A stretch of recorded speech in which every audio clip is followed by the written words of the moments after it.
Okay, so today we will continue with the part 2 of information systems. This is unit 2 and chapter 2.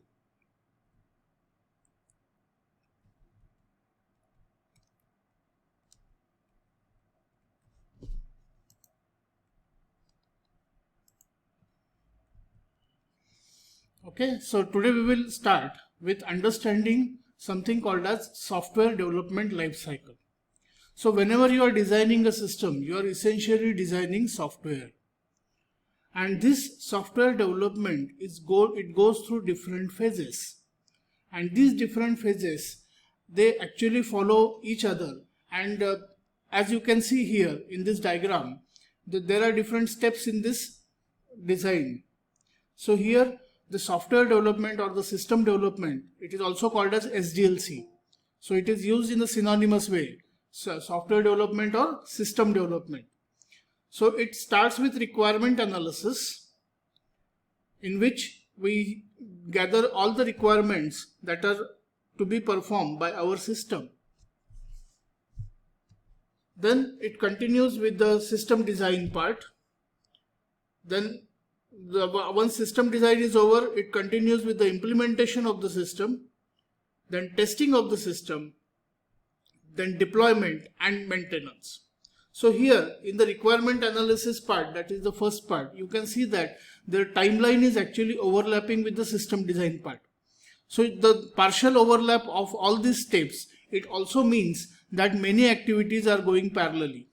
So the moment requirement analysis it comes to one stage, the system design part starts. Then once the system design is half complete, the implementation and the testing will start. And once the testing part is half complete, then the system deployment will start. And then for the entire life cycle after that, the system maintenance will continue. So this is called as a waterfall model. So if you see this, how one step leads into other, you can consider it is just like a waterfall. जर का पायऱ्यांवरून जर का waterfall जात असेल तर तो कसा जातो, एका पायरीवरून दुसऱ्या पायरीवरती the waterfall will go. So based on that, this model is given the name waterfall model. So it starts with the requirement analysis, then you continue with the system design, in which we try to design what our system should be there, what should be inputs, what should be outputs. We design our flow charts, data flow diagrams. Then we go for implementation, in which we go for coding, then the different testings. So system testing will be there, how the entire system comes together and tests together, works together. Then once testing is over, then QC will clear the system development project, and then the system will be deployed. Deployed means it will be actually put into the user's environment. And then once it is deployed, people will be trained and the people will be using the system. And while the people are using the system, there will be system maintenance will be conducted. So let us see these steps one by one. The first step, as you must have seen in this diagram, is requirement analysis. So here it is very much necessary that you need to build your product as per your customer's expectation and requirements. And how can you conform to the customer's expectations and requirements? It is based on the requirement information gathering. So first thing that you need to do whenever you are developing a system is gather correct and all the relevant information about the customer's expectations, and apart from that, what is required out of your system. Now here I have given one example.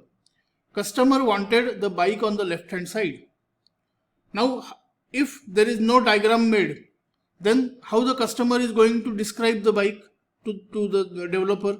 Okay, the bike should have two wheels, it should have a steering, right? It should have a triangular frame. So that type of requirement gathering will be there. So if the system developer, he does not see the same thing as that of the customer, then he will put all the specifications into something, a product that is shown on the right. And on the right you can see that this is definitely not what the customer wanted. So here, if the mismatch is there between customer's expectation and the final product that was delivered to him.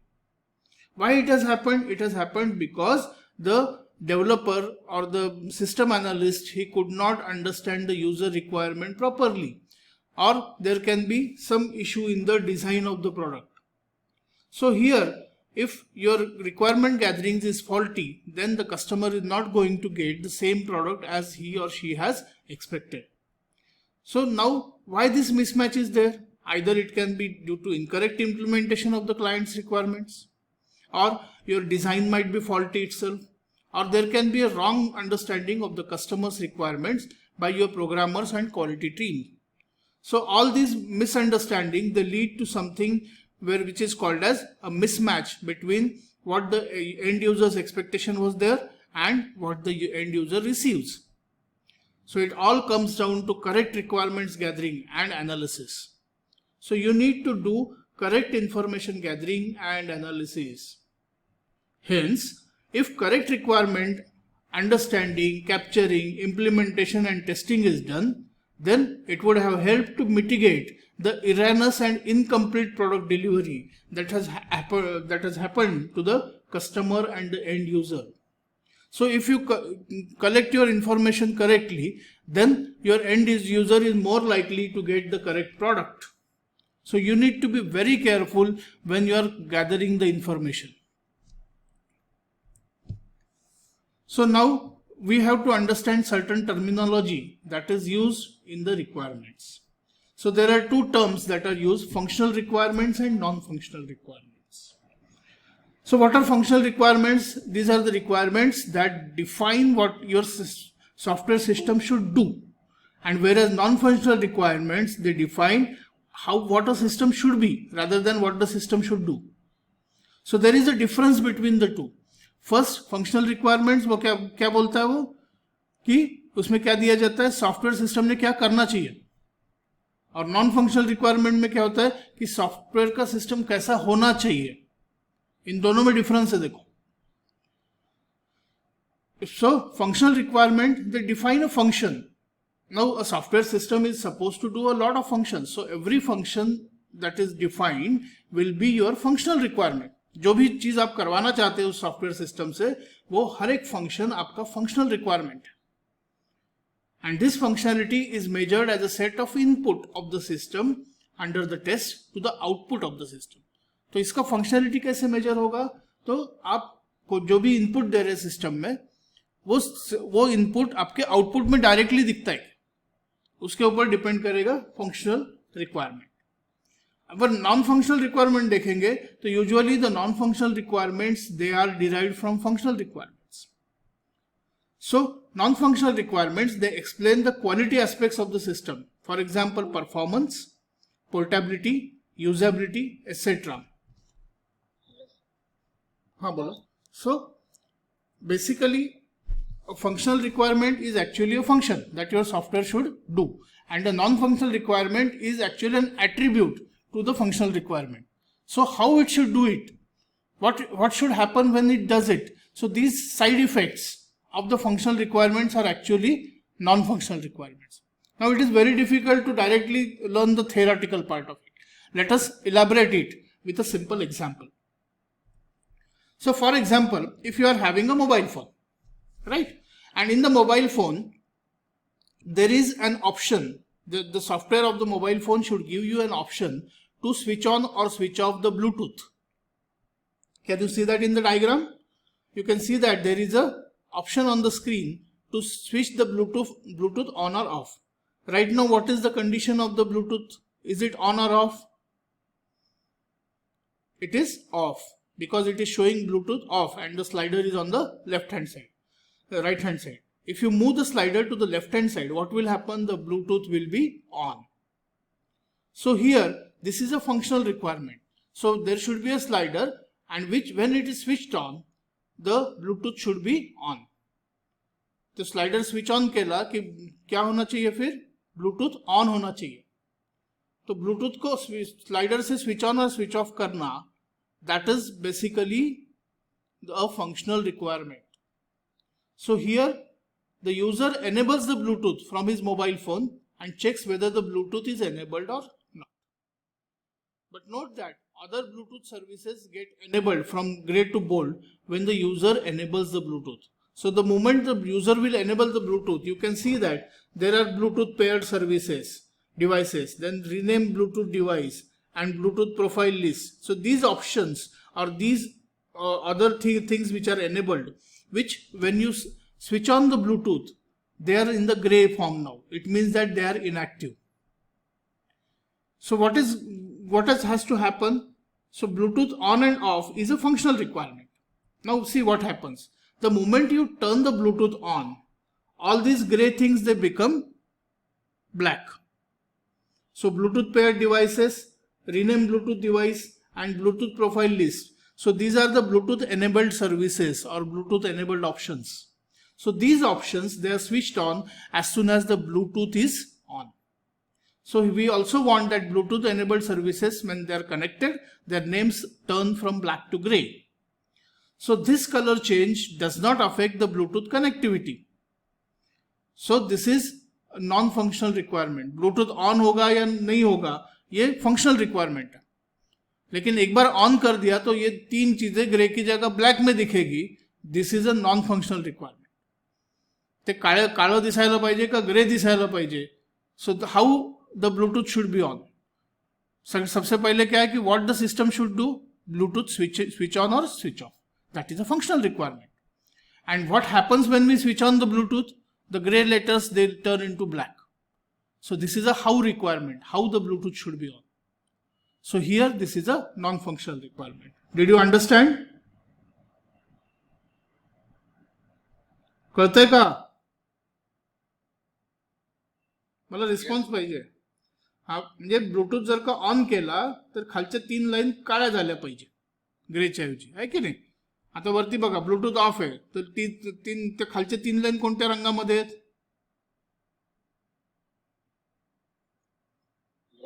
Grey colour मध्ये.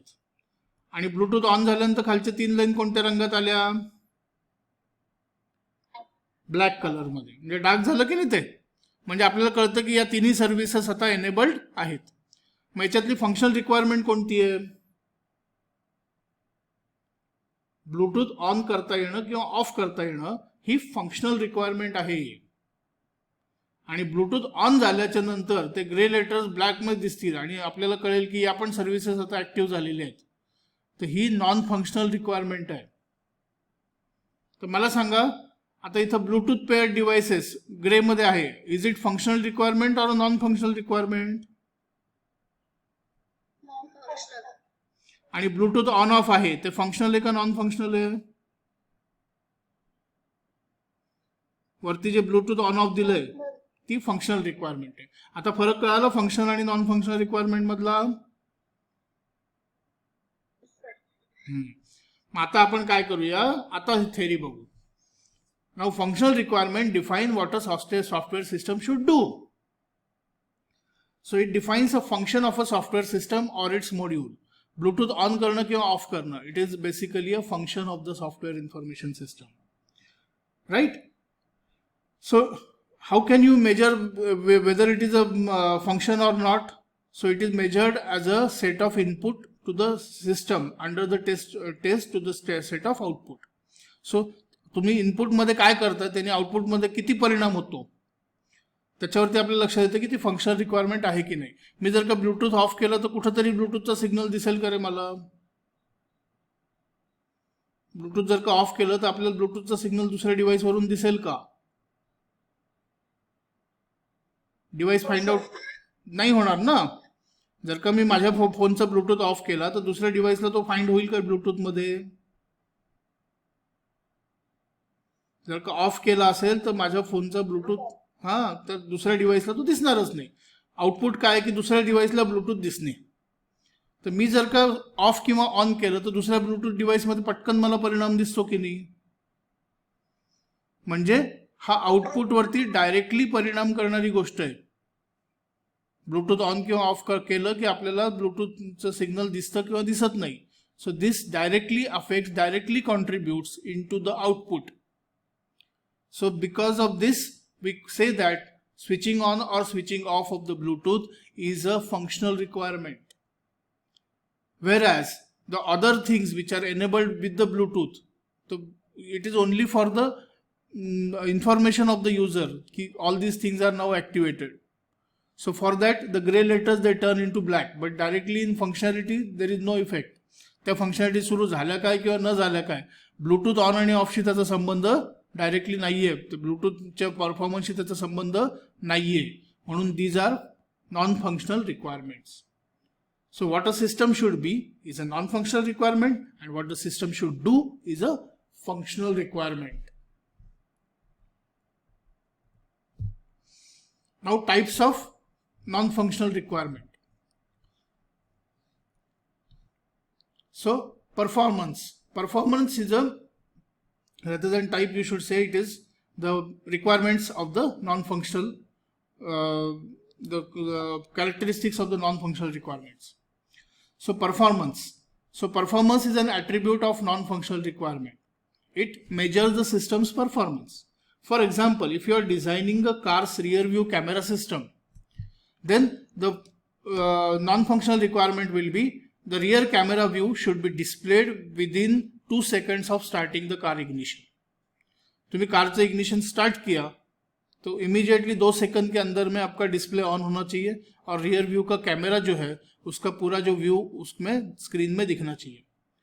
So definitely camera start होना is a functional requirement, और camera start होने के बाद में उसका आपका screen में उसका रियर व्यू कैमरा का व्यू दिखना, it is also functional requirement, but it should happen with in 2 seconds of starting the ignition. It is a non-functional requirement. So some performance things can be added there. Second is usability. So this measures the usability of the software system being developed. So for example, if you are developing a mobile application that gives you information about the plumbers and electricians availability in your area, for example Just Dial. So if you put in your pin code, then it will give you the names and the addresses and phone numbers of all the plumbers and electricians in your area. So what is the input in this app? Your pin code and the radius in kilometer from your current location. तुम्हाला हे पण निवडावं लागतं की किती distance मध्ये पाहिजे तो plumber किंवा electrician. But to enter this data, if the user has to browse through multiple screens and the data entry option is displayed in some small text boxes that are not readily visible to a user, कुठेतरी मध्ये त्याची entry आहे आणि ती केल्याशिवाय त्याला relevant माहिती मिळणार नाहीये. त्याचं पिनकोड त्याला टाकावं लागणार आहे आणि 1 किलोमीटरच्या आतले मला प्लंबर दाखव किंवा 2 किलोमीटरच्या आतले प्लंबर दाखव असं काहीतरी सिलेक्शन आहे. पण हे सिलेक्शन 5व्या पेजवर मध्ये आणि जिथं आहे तिथं इतक्या बारीक फॉन्टमध्ये वगैरे ते आहे की त्याला ते लक्षातच येणार नाही. So then this app will not be considered as user friendly and hence usability of the app will be very low. तर त्याला पटकन वापर करण्यायोग्य होण्यासाठी तुम्हाला काय करायला लागतं की all the things which are user inputs, important user input, they should be prominently displayed and it should be very easy to use and handle and you should get immediate required results. So this is called as the usability test. Then third requirement for non-function is maintainability.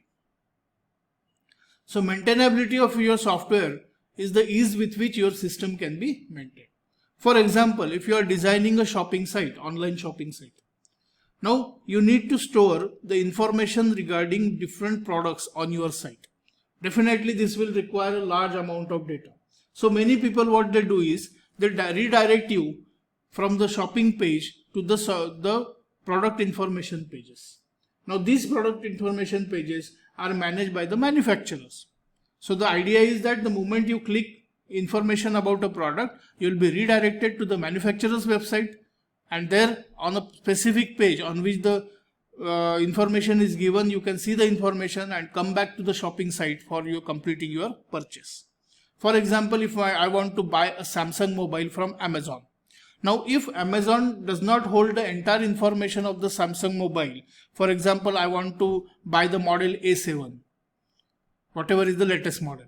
So this A7 model's information, if it is stored on Samsung's database or Samsung's website, and if Amazon uses a strategy to redirect the user to Samsung's website to just get the information about the new mobile, then what will happen? That will create a less data requirement or less database requirement on the Amazon site.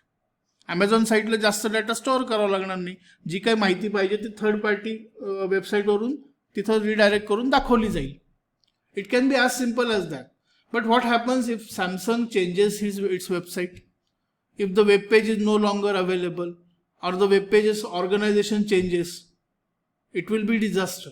Why it will be disaster? Because the moment you ask for A7 and you go on the Samsung website and it will show you the information about the mobile model of J7. A7 चे जे आपल्याला ते काय दाखवल तिथं J7 दाखवल. Or you will get an answer, this page no longer exists. So if these things are there, then the maintenance is very difficult. So more things you have got on your own servers, then it is called as easy to maintain. Right? So if external page link changes, it has to be updated on the online shopping site every time.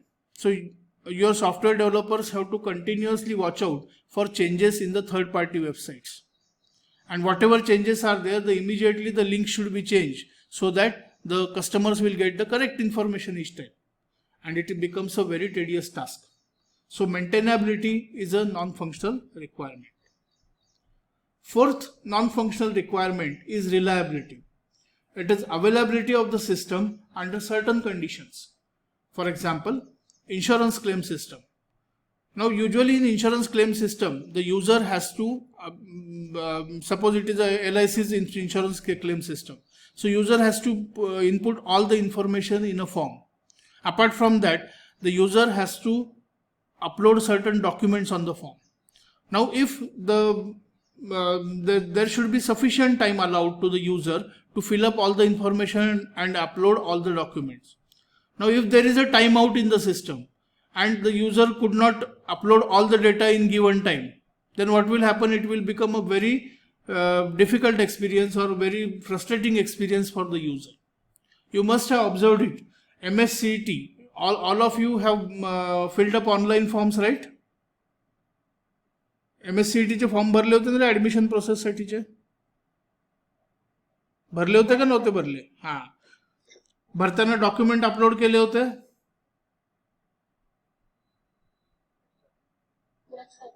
केले होते. किती वेळ मिळायचा रे document upload करायला?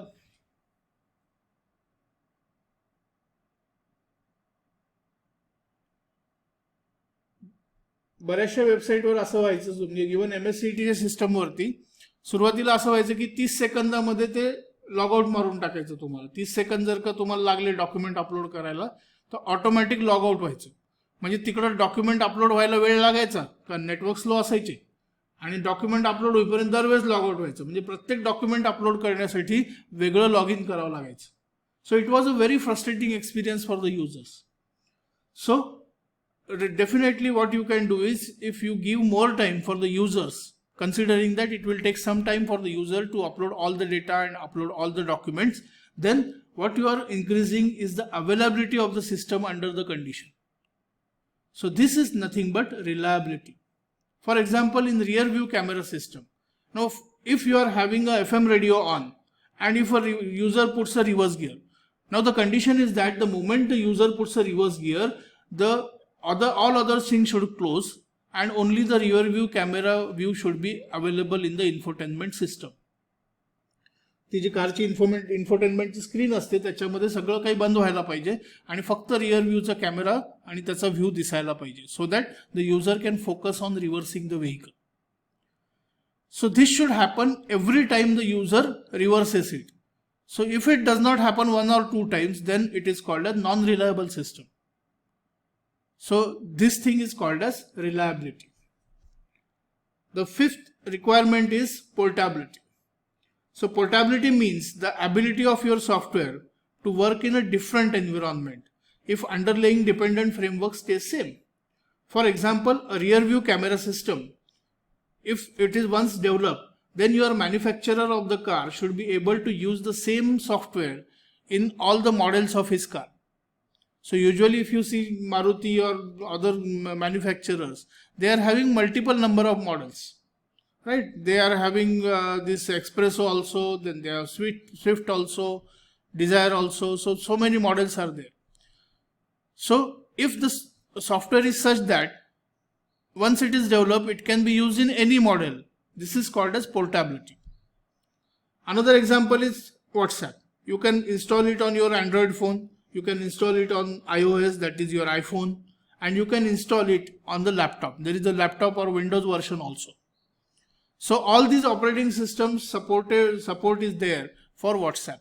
So this is called as portability. Portability म्हणजे एका ठिकाणाहून दुसऱ्या ठिकाणी तुम्हाला ते घेऊन जाता आलं पाहिजे. So reliability and portability. Sixth is supportability. Supportability means your system should be capable of updating and service person should be able to conduct the periodic checks. So what happens is there are lots of bugs in the software and different new functions are also required. So for this, the system needs to be updated every now and then. If you must have seen all the apps, you need to keep on updating them. So once you update something, you should check after a month or so whether a new update has come and you have to update to the new version. And why these updates are done? They are usually done to either enhance the security features, they can be done to enhance some functionalities, and they can be done to remove certain software bugs or software issues. If there are some non-conforming outputs, then the software is updated, and all these updation should be possible. So your system should be supportable, means it should be updatable. And apart from that, there should be update reminders. There should be rollback capacities. Rollback capacity means you should be able to go back to the earlier version if the new version does not suit you. Then there should be logging. Data logging should be there. The failure logging should be there. Failure report should be there. So these reports, they help the developers to trace the failures and fix them. So this sort of capability in your, or the requirement, non-functional requirement of the software is called as supportability. Now coming to the next non-functional requirement, and that is adaptability. So adaptability of the system is defined as ability of your software system to adapt to a change in the environment without any change in its behavior. So here your software system should be able to adapt to a change in the environment without any change in its behavior. म्हणजे एका instrument वरून दुसऱ्या instrument वर किंवा एका operating system मधून दुसऱ्या operating system were, when you move your software, then it should be functioning in the same way without any change in its behavior. For example, if you design an app for Android operating system, now Android can be used in different devices. For example, you can use in smartphones, you can use it in Android tablets, and you can use it in infotainment systems. So whatever system you select, unless and until there is the same operating system working, then the software will function exactly the same when it is in any of the operating systems. So it is used in different types of devices like smartphones, tablet computers, and infotainment systems. So this was our phase 1, and that was the requirement analysis, requirement gathering and requirement analysis. So what we have seen in the software development life cycle, the requirement analysis, this is the first part of it. And we have seen the waterfall model until now, and then we have seen the requirement gathering phase. In that we have seen functional requirements and non-functional requirements. And then we have seen the different types of non-functional requirements like performance, usability, maintainability, reliability, portability, supportability, and adaptability. Now let us move to the second phase, and that is feasibility study. Now what do we mean by feasible? Feasible म्हणजे थोडक्यात मराठीत सांगायचं झालं तर बाबा ते शक्य आहे का? म्हणजे शक्य आहे का बरेच अँगल आहेत. पहिलं ते परवडतं का? परवडत असेल ते होऊ शकतं का? फिजिबिलिटी किती आहे? So there are lots of we are doing feasibility every time we do something. For example, tomorrow you want to construct one more floor on your house. तुमच्या घरावरती अजून एक फ्लोअर बांधायचा आहे. आणि we want there should be a big hall in that particular upper floor वरच्या फ्लोअरमध्ये एक मोठा hall आपल्याला कन्स्ट्रक्ट करायचा. तर सगळ्यात पहिल्यांदा त्याच्या फिजिबिलिटीज आपल्याला चेक करायला लागतात. पहिली फिजिबिलिटी काय असेल रे? वरचा मजला बांधायचा आपण काय काय विचार करतो? कोण सांगतं मला? काय काय विचार? काय काय काय म्हटली? पुन्हा सांग. हा, पहिल्यांदा त्याचं कॉलमचं स्ट्रक्चर आहे का, आहे की नाही, सो दॅट त्याचा सपोर्ट घेऊन आपल्या वरती बांधकाम. सगळ्यात पहिलं तर मी सांगतो, सगळ्यात पहिला विचार काय करायचा? पैसे आहेत का? कन्स्ट्रक्शन करायला पैसे लागतात की नाही? बरं, असं काही नाही की तुमच्याकडे पैसे आहेत म्हणून तुम्ही बांधणारच आहे. तुम्हाला जर का दुसरे काही प्रायोरिटीज असतील तर तुम्हाला ते इमिजिएटली फिजिबल नाहीये. कळलं का? म्हणजे तेवढे पैसे असणं एक पहिली गोष्ट आहे, आणि ते पैसे असल्यानंतर तुम्ही त्या गोष्टीसाठी तो खर्च करायची तुमची मनाची तयारी असणं ही दुसरी गोष्ट. So this is called as economic feasibility. Second will be technical feasibility. So you need to take a help of the architect to find out to perform the structural audit of the system, and the architect or the civil engineer, they will guide you whether one more floor can be constructed properly or not. Then so all these things when we test, it is called as feasibility study. आता तुम्हाला समजा in my old days we had to take telephone connections. Now these telephone connections were wired telephone connections. So these connections, first of all, whenever we used to apply for the telephone connection, these were the good old days when we would get the telephone connection after say 2 or 3 years after applying for it. So there was actually a waiting time of 2 to 3 years for getting a simple landline telephone connection. Are you aware of the landline telephones? नाव ऐकून आहे का तुम्ही?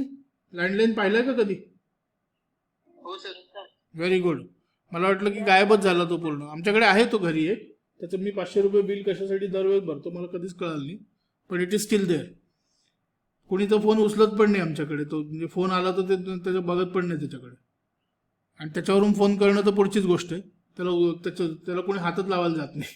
Anyway, so in the good old days when we had to apply for the telephone connections, after 1 or 2 years the engineer and one of the linemen, they will come to our place and they will see whether there is a nearby pole or not, and if the pole is there they will see whether the connection box from which the landline wires are pulled up, so त्या connection box च्या मध्ये आमच्यासाठी slot आहे का. So all these things will be checked. How many meters of wire has to be given to us, whether they are having the availability of the instrument or not. All this they used to check, and they will submit a report. That report was called as feasibility report.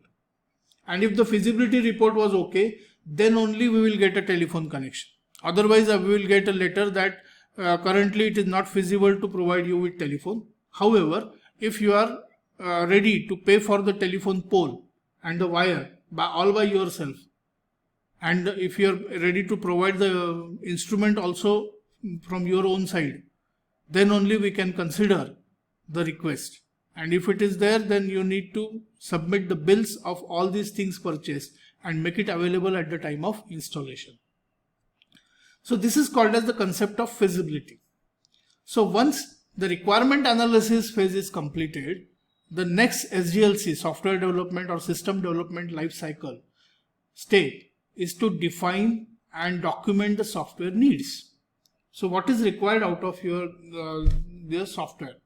So this process is conducted with the help of software requirement specification.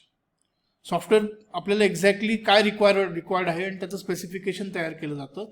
This document is also called as SRS document, and this mainly includes everything that should be designed and developed during the project cycle.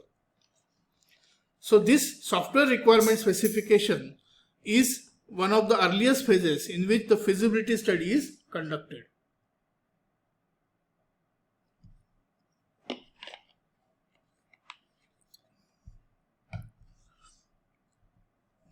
So there are 5 types of feasibility checks that are usually performed when you are performing the feasibility checks. First is economic.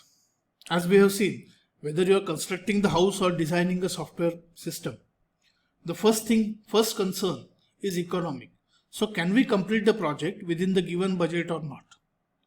So if you collect the data for that and then you analyze it and you come to a conclusion, yes, we can perform this software implementation or software development project within the budget, or we cannot perform it within the budget, then you have crossed the economic, or you have considered the economic feasibility.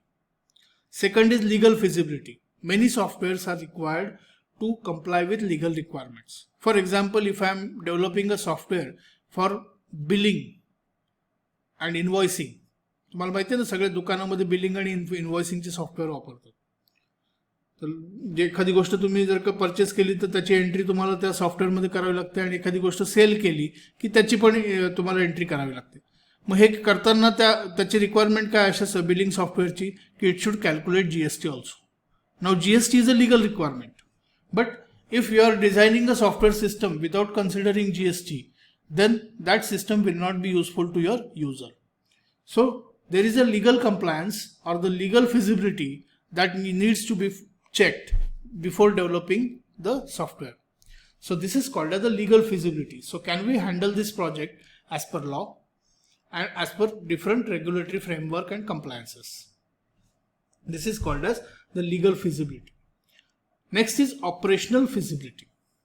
So here we ask the question, can we create the operations which is expected by the client? Clientला जे operation पाहिजे ते खरंच create करता येणं शक्य आहे का? So this is called as operational feasibility. Next is technical feasibility. So there we can promise the heaven to the client, but whether the current computer system of the client can support the software. सो क्लायंटला तर कायचं काय पाहिजे असतं त्याच्यामध्ये की बाबा त्यांनी सगळंच ऑटोमेट केलं पाहिजे, पण मग त्याच्याकडे काय की 3 PC पडलेले आहेत फक्त, आणि मग सगळं ऑनलाईन बिझनेस त्याला करायचं, तर काय होईल, 3 PC कमी पडायला लागतात. मग त्याच्याकडे सर्व्हर आहे का? त्याची जे आत्ताचं करंट सॉफ्टवेअरचा सेटअप, हार्डवेअरचा जो सेटअप आहे, तर तो सपोर्ट करू शकेल का इतक्या मोठ्या ॲप्लिकेशनला? So this is called as the technical feasibility. Then schedule feasibility. Software एकदा तुम्ही बनवायला सुरुवात केलं तर तो विशिष्ट काळामध्ये तो कंप्लीट करून त्याला डिलिव्हर करावं लागतं. So if it is going to take 10 years for developing the entire software, you cannot deliver it within 6 months. So whatever is the schedule of delivering the software, whether the project can be completed within the given schedule or not, it is called as the schedule feasibility. So we have seen 5 types of feasibility. Economic, पैसे आहेत का, त्याचे असलेल्या पैशात बसेल का. Second, legal, whether we can incorporate all the legal and regulatory rules in the software. Then operational feasibility, whether we can create all the operations that are needed. Technical feasibility, whether we can perform we can use the software on the current or existing infrastructure. And the schedule feasibility, whether we can complete and deliver the software in time. It is called as schedule feasibility. Now coming to phase 3, and phase 3 is structured analysis. It is also called as system analysis. So this is structured analysis. It is a systematic breakdown of various steps and related data operations in the process. So it helps us in specifying different various steps needed in the system. अभी तीसरी step है ये, इसमें structured analysis किया जाता है. So here what we do is we systematically break down each step and we deliberate all the data operations in the process. So what are the tools used for structured analysis? First is data flow diagrams. Second is a decision tree. Third, data dictionary. Fourth, structured English. And fifth is decision table. We'll see all these things one by one. So first is data flow diagrams. So data flow diagram help you to perform the structured analysis, also called as system analysis. So here it is used to analyze the entire working of the system so that you can define what your software should work like. So these data flow diagrams depict the flow of information and operations that are done on the data as it moves from input to output. So you need to learn certain symbols which are used in the data flow diagrams. The first symbol, it is a box with a line at the top. It is, this symbol stands for the process. कुठली प्रक्रिया होत असेल तर या symbol ने दाखवतो. Now this two line structure, it is used for data storage. So data storage दाखवायचं तर आपण काय करतो तिथं टू लाईनचा सिम्बॉल वापरतो. Now what does the arrow define? कोण सांगतो? Arrowचा अर्थ काय? It is data flow, input or output. And then finally a square box, it defines or it shows external entity. So there is a this non-square box, it is process. Sometimes you will find that in some data flow diagrams there is a circle used. Then two lines, they are used for data storage. The arrow is used for data flow, input or output, and a square box is used for external entity.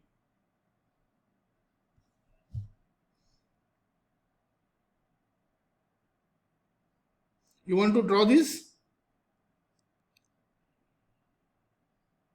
Or shall I move? याला draw करायचं का तुम्हाला का move करू पुढच्या स्लाइडला?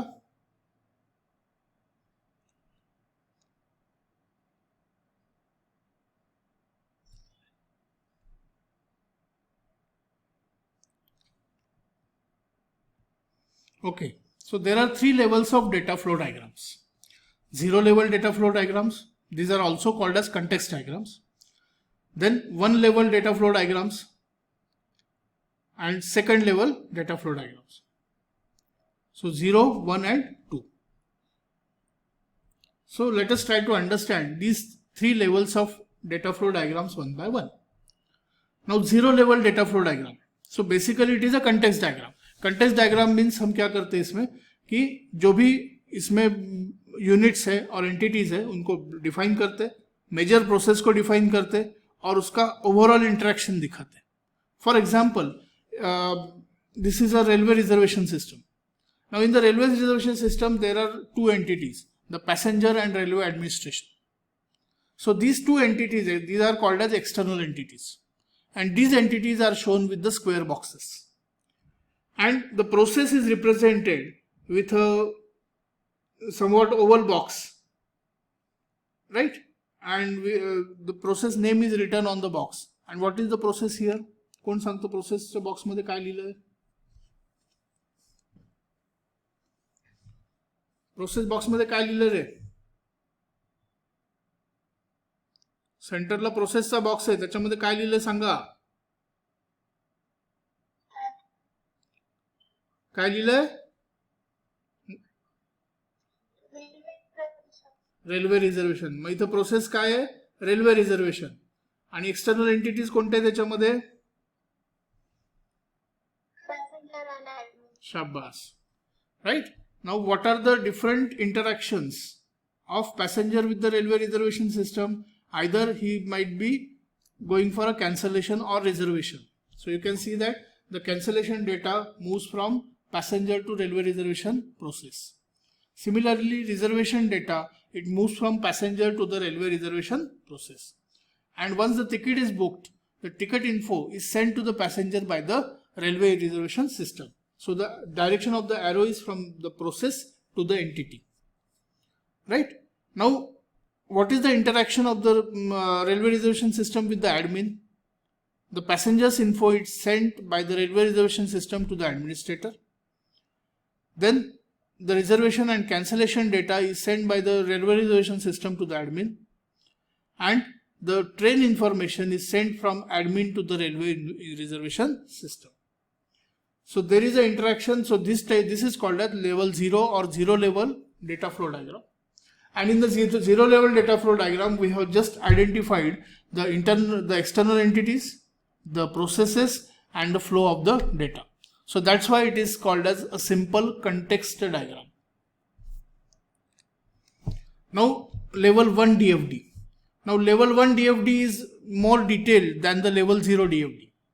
So in level 1 DFD, the context diagram will be decomposed into multiple bubbles or multiple processes.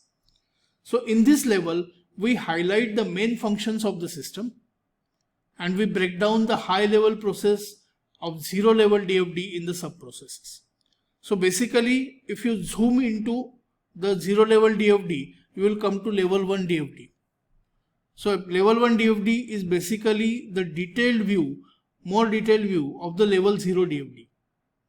So here we highlight main functions of the system and we actually define the different processes or functions that are happening. For example, the same reservation process, if you zoom into that reservation process, there are you must be seeing that it is interacting with the external entity, and that is passenger. And this reservation process can be again divided into ticket generation process and admin reporting process. The information the passenger asks the information to the inquiry system. So inquiry is another process, small process, sub process. So once he asks the information, it comes from the data storage, that is down storage and up storage. So this the down storage is about the down trains and up storage is about up trains. So once the passenger performs inquiry with the inquiry process, then the information from the stores is taken, and with the information then the passenger is directed to the reservation storage or the reservation process. Once the passenger completes the reservation process, then the data is stored in the reservation storage at the top, right? And the ticket is generated. So immediately the next process will be ticket generation process. And then the next process will be the admin reporting process. Now level 2 DFD. Level 2 DFD goes one step further into the into the deeper parts of the level 1 DFD.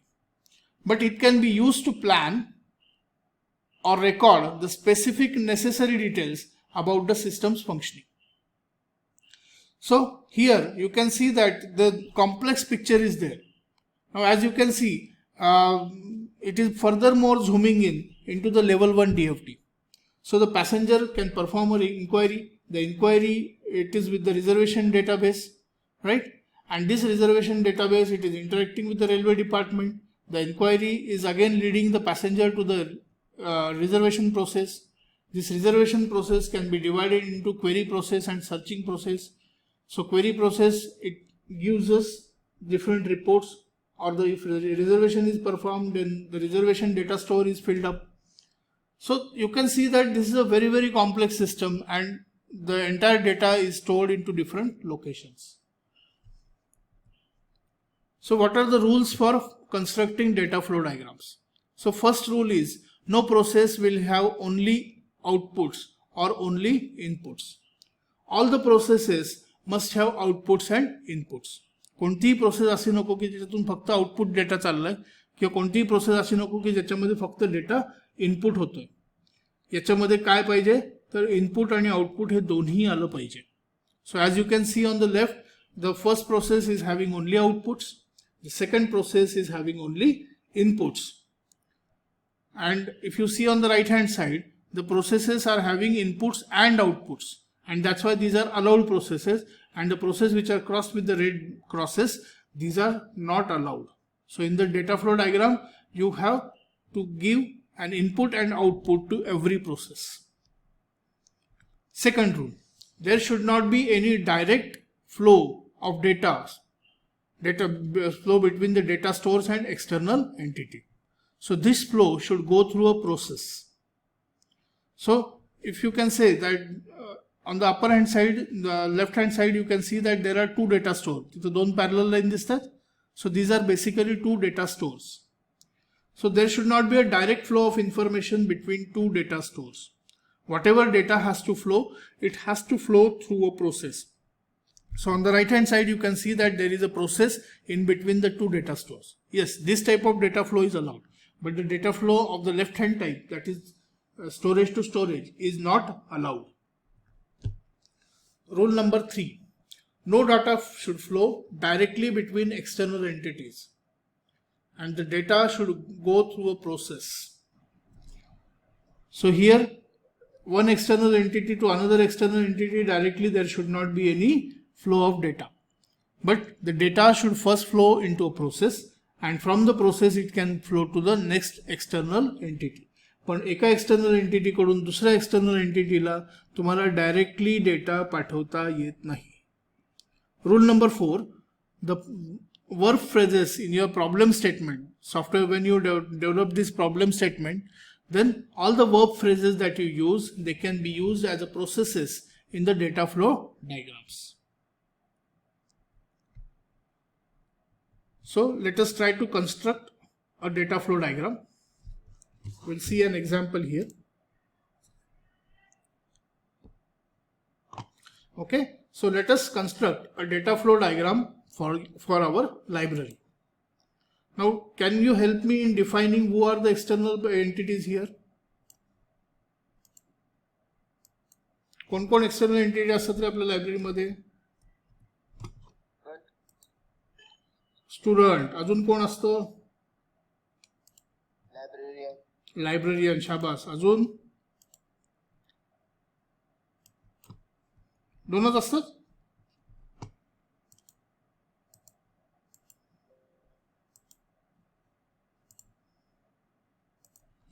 पहिला कोण म्हटलं तू? Student.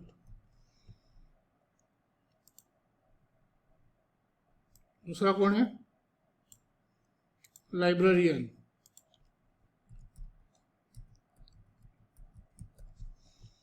तीसरा external entity सांगू का? त्यांच्या permission शिवाय होतं का रे? प्रिन्सिपल सरांच्या परमिशन शिवाय होईल का?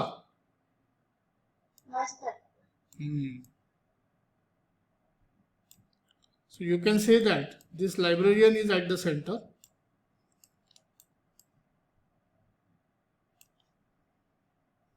Right? So now if you want to get a book from the library,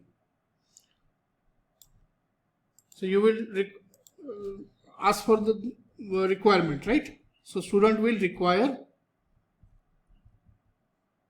book, right? And who he will ask? To the librarian. जर का पुस्तक असेल तर ठीक आहे, नाहीतर लायब्ररियन कोणाला विचारणार आहे ते पुस्तकासाठी? पुस्तक जर का नसेल लायब्ररियनकडे तर कोणाला सांगतील ते? ते प्रिन्सिपलला सांगतील, आहे की नाही? कळतंय का रे? Right. So book indent will be given to the principal. So book issue, it is from librarian to the principal.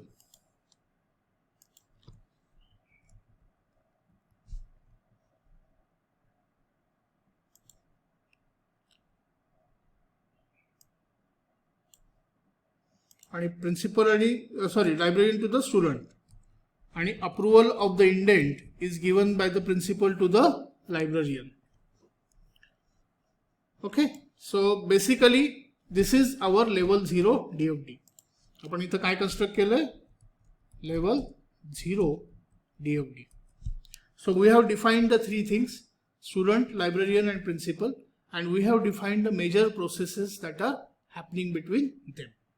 So now as you know, you cannot have this type of, हे बरोबर आहे का data flow diagram? ही data flow diagram अतिशय चुकीची आहे. का? कारण external entities मध्ये directly interaction होतंय. चालतं का रे असं? सांगा बरं. असं चालत नाही. मध्ये काय यायला पाहिजे? प्रोसेस यायला पाहिजे. मग स्टुडंटचं बिग बुक इश्यू साठी जी प्रोसेस आहे तर that is called as book issue process.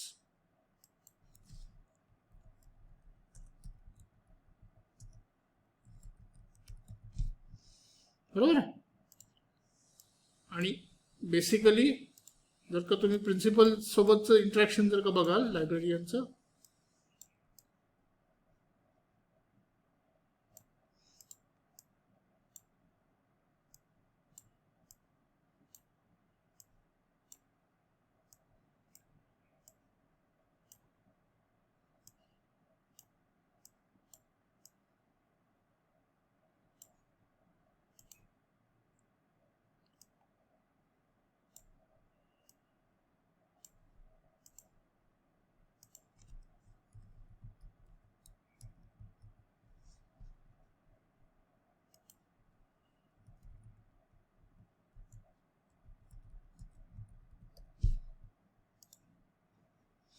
Okay. And how this librarian is related with the principal?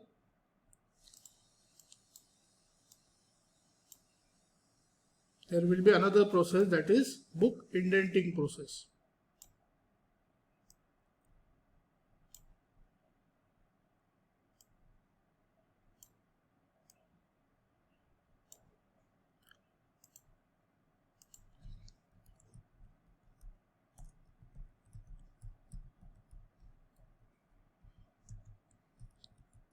Naveen book लायब्ररीमध्ये यायचे असतील तुम्हाला तर त्याच्यासाठी तुम्हाला काय करायला लागतं, बुक इंडेंटिंग प्रोसेस फॉलो करायला लागतं. And the party here will be the principal. Right.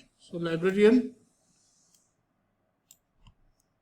will indent the books and he will receive books.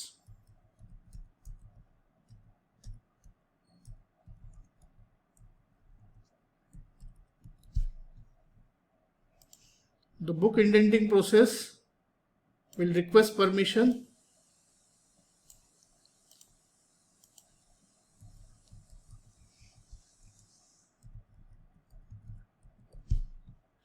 and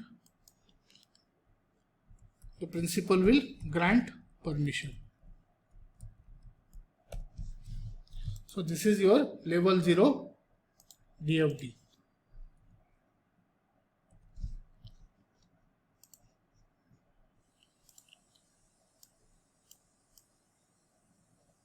Right. So level 0 DFD, it has got two processes, indenting process and book issue process. The book issue process, it has got two external entities interacting there. One is student, another is librarian. The student will require a book, so he will put his requirement into book issue process, and that request will be shown to the librarian. If the librarian issues the permission, then the book will be issued to the student. If librarian wants to purchase new books, he has to interact with the book indenting process. If the librarian wants the books, he will put an indent into the book indenting process, which will be forwarded for permission to the principal. And if the principal grants the permission, then the librarian will receive the books. Did you understand this? कळतंय का रे? Yes, sir. Right. Now, if I zoom into this process, for example, what I will do is, I will just zoom into the process for one part. So, I will go for level 1 DFD. Now, for going to level 1 DFD, I need to zoom into this part. Right? So, if I zoom into this part, what I will do is, I will eliminate all the other system for this. It is there, but I won't consider it right now. So, if I go for level 1 DFD of this, I will have to use these elements and define the processes further. For example,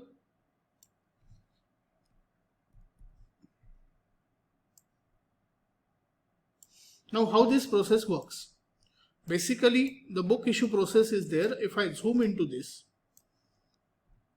so first of all, there has to be a database, a data store in which the book information is stored.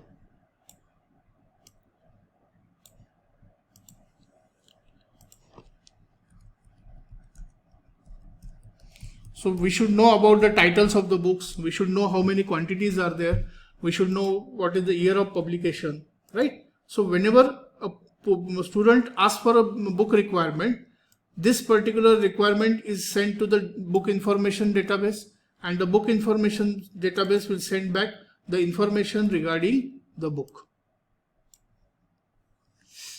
Right? Now, whether it is available or not.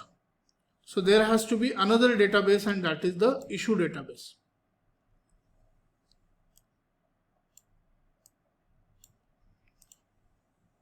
So these two lines, they actually represent a database. So book issue database or data stores. So whether this book is available or not, the query will be sent to the book database, and book database will report the availability. So there will be a query and availability.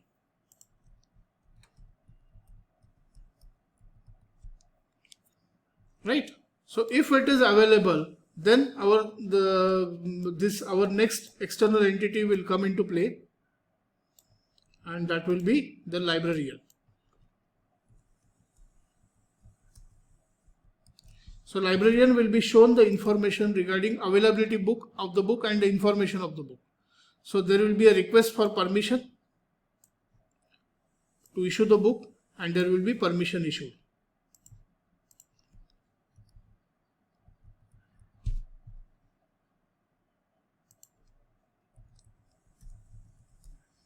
So what happens? The librarian is requested, yes, book is available, this is the book, this is required by the student. The librarian will give a permission. Once he gives the permission, the book issue process will issue the book to the student. So this is your level 1 DFD. Now if you go into more details, you can even construct the level 2 DFD also. So for level 2 DFD, what you have to do is, you have to still focus into one single system of this. And if I focus into this one single system, I will just eliminate this part. So if I want to go into one single system, if I zoom into this square that I have selected, I will get more details about the book requirement. So there will be a user interface, then there will be a student database. अभी हम student किसको बोलेंगे? So there has to be a student database.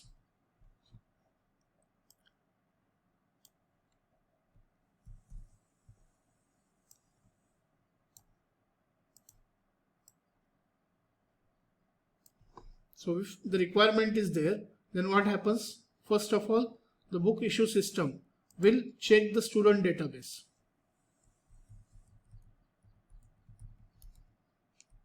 Whether you are authentic student or not.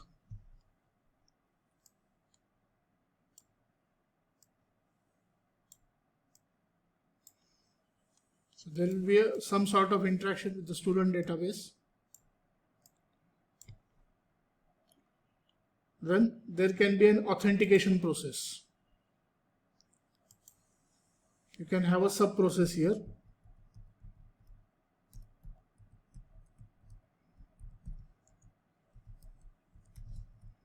असं नको व्हायला की book कोणाला issue व्हायला लागलेत. So they will be done through an authentication process.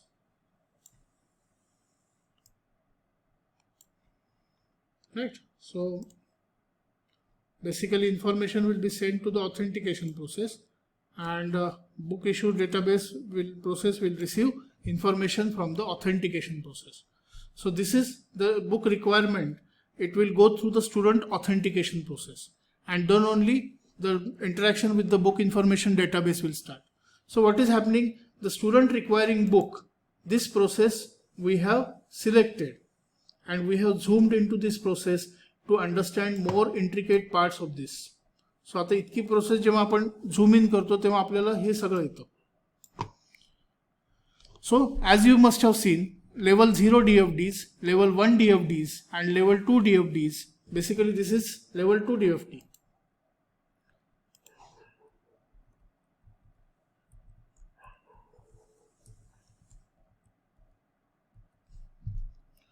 So these are basically zoom in of the same processes. Understood? कळलं का? कळतंय का रे? No, sir. So, okay, so we'll take a 10 minutes break now, and we will continue exactly at 12:26. Is it okay?